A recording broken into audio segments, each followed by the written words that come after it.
So hello friends, स्वागत है आप सभी का एक नए वीडियो में। तो मकर संक्रांति का त्योहार इस जनवरी महीने में आने वाला है। तो किस तारीख को हम मकर संक्रांति यानी खिचड़ी का त्योहार मनाएंगे, आइए जानते हैं। और ये भी जानेंगे कि मकर संक्रांति पर क्यों खाई जाती है खिचड़ी, इसकी क्या परंपरा है, साथ ही आपको इसमें क्या क्या चीजें दान करनी चाहिए। ये 5 उपाय भी हम आपको बताएंगे जो आपके जीवन को बदलने वाला है। इस वीडियो को आप अंत तक देखिएगा, भगा कर देखने की जरूरत नहीं है।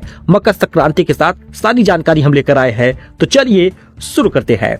देखिए, मकर संक्रांति जनवरी महीने में ही हर साल पड़ती है, लेकिन 14 और 15 तारीख का कंफ्यूजन होता है। अब आइए जानते हैं कि स्नान दान का शुभ मुहूर्त क्या है और मकर संक्रांति की सही तारीख क्या है। हिंदू धर्म में मकर संक्रांति का बड़ा महत्व है। हर साल कुल 12 संक्रांति पड़ती है, जिसमें सूर्य राशि परिवर्तन करते हैं, उसे संक्रांति कहते हैं। अब सूर्य धनु राशि से निकलकर मकर राशि में प्रवेश करते हैं, तो इसलिए मकर संक्रांति इसको कहते हैं।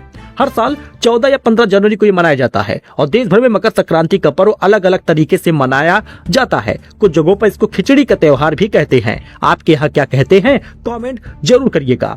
अब ज्योतिषाचार्य पंडित नरेंद्र उपाध्याय के अनुसार मकर संक्रांति का त्योहार इस साल 14 जनवरी को ही मनाया जाएगा। इस दिन स्नान और दान अत्यंत शुभ और लाभकारी होगा। मान्यता ये है कि इस दिन शुभ मुहूर्त में ही स्नान और दान करना चाहिए, जिससे व्यक्ति को पापों से मुक्ति मिल जाए और सौभाग्य की प्राप्ति हो और जीवन भर धन लाभ होता रहे। तो जानिए कि स्नान दान का शुभ मुहूर्त क्या होगा। देखिए, मकर संक्रांति पर शुभ मुहूर्त जो है वो समझ लीजिए। पुण्य काल जो है सुबह 9:03 पर शुरू होगा और शाम 5:46 तक रहेगा। मकर संक्रांति पर महापुण्य काल का शुभ मुहूर्त 9:03 से 10:48 तक रहेगा। अब स्नान का शुभ मुहूर्त क्या है। मकर संक्रांति पर स्नान का ब्रह्म मुहूर्त जो होगा वो सुबह 5:27 से 6:21 तक रहेगा।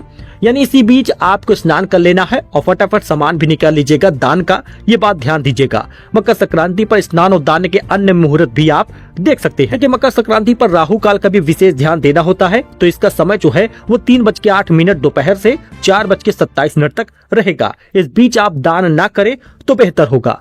अब आइए जानते हैं कि मकर संक्रांति पर किन 5 चीजों का दान करना चाहिए जिससे भाग्य में वृद्धि हो। ज्योतिष गणना के अनुसार जब ग्रहों में राजा सूर्य देव धनु से निकलकर मकर में प्रवेश करते हैं तो मकर संक्रांति होती है। लेकिन खिचड़ी का दान आप इस दिन जरूर करें। आपको बता दें, उड़द की दाल की खिचड़ी आप जरूर दान करिए। इस दिन इन चीजों का दान करने से भाग्य में वृद्धि होती है, शनि देव प्रसन्न होते हैं। लोग गुड़ का भी दान करते हैं, तो आप गुड़ का दान भी करिएगा, इससे धन वृद्धि होती है, सूर्य देव प्रसन्न होते हैं। काले तिल का दान भी करिएगा, इससे शनि देव प्रसन्न होते हैं। साथ ही सूर्य देव को अर्घ देते समय भी काले तिल का इस्तेमाल इस दिन जरूर करिएगा। वस्त्रों का दान भी कर सकते हैं। ठंड का समय चल रहा है तो गर्म कपड़े, चाहे मोजा हो गया या कोई स्वेटर वगैरह हो गया या मफलर वगैरह, इस चीज का दान आप जरूर करिएगा। मकर संक्रांति के दिन जरूरतमंदों को ऊनी कपड़ों का दान करने से शनि और राहु के दोष से समाप्ति होती है और धन वर्षा मिलती है। घी और कंबल का भी दान आप कर सकते हैं। ये सारी चीजें हैं जो आप दान कर सकते हैं। एक सीधा बनाइए जिसमें चावल, खिचड़ी, कोई ऊनी कपड़ा, पैसा, ये सारी चीजें आप एक साथ दान कर सकते हैं। ध्यान ये रहे कि आप जरूरतमंद व्यक्ति को ही इस बार दान करिएगा। बहुत सारे लोग किसी ऐसे पंडित को भी दान देते हैं जहां पर सभी लोग इकट्ठा उन्हीं को दान दे रहे हैं, तो आप भेड़ चाल में मत चलिए। किसी गरीब व्यक्ति को भी दान देते हैं तो ये एनफ रहेगा, अच्छा रहेगा। और आखिरकार मकर संक्रांति पर खिचड़ी क्यों खाई जाती है, कैसे शुरू हुई ये परंपरा, देखिए सनातन धर्म में मकर संक्रांति का बड़ा महत्व है और हम लोग काफी समय से मकर संक्रांति के त्योहार मनाते आ रहे हैं। इस दिन पतंग वगैरह भी उड़ाई जाती है। इस दिन पूजा पाठ और शुभ कार्य अच्छे होते हैं। संक्रांति का अर्थ ये है कि सूर्य का परिवर्तन हो रहा है। इस मौके पर काफी लंबे समय से खिचड़ी खाने की परंपरा चलती चली आ रही है, जिसका पालन लोग आज भी करते हैं।